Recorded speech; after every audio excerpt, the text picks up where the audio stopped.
চিলাপথাৰ ডিমৌত গোৰ্খা সমাজে পালন কৰিলে ৮১ সংখ্যক বলিদান দিৱস, ৮ম সংখ্যক তীজ মহোৎসৱ। पंचमिका भोलि पर्दा रुँदै पठाउँछन् पंचमिका भोलि पर्दा रुँदै पठाउँछन्।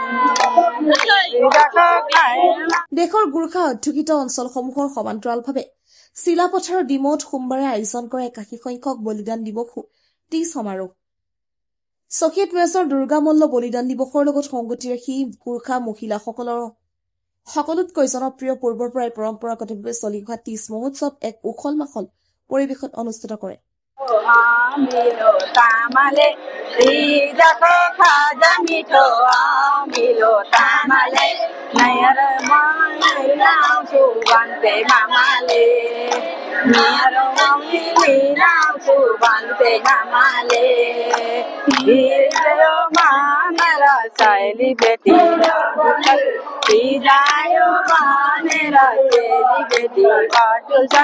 पंचमिका भोलि पर्दा पंचमिका भोलि पर्दा रुँदै पठाउँछन्। তীজ মহোৎসৱ হল গোৰ্খা মহিলাসকলক বিয়াৰ পিছত নিজা পিতৃ-মাতৃসকলে নিজ গৃহলৈ লৈ আনি তৃপ্তিৰে খাদ্য খুৱাই দিয়ে। এই পৰ্বতে অঞ্চলটোৰ বিবাহিত জীয়ৰীসকলে একত্ৰিত হৈ গীত নৃত্যৰে মাতাল হৈ পৰে।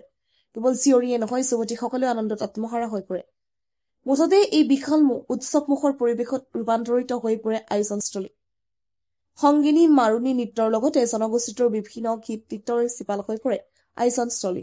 হয়, আমি সমস্ত গোৰ্খা নাৰীসকল অতিকৈ আনন্দিত, যিহেতুকে আমাৰ এগৰাকী স্বতন্ত্ৰ সেনানী, ভাৰত স্বাধীনতাৰ মুক্তি যুঁজাৰু, তেখেতৰ বলিদান দিৱসৰো আমি অবিস্মৰণীয় শ্ৰদ্ধাঞ্জলিও জ্ঞাপন কৰিব পাৰিছো।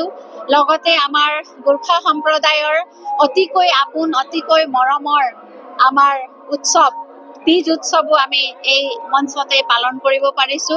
সেই গতিকে আমি সকলো গোৰ্খা নাৰীসকল আজি অতিকৈ আনন্দিত আছো।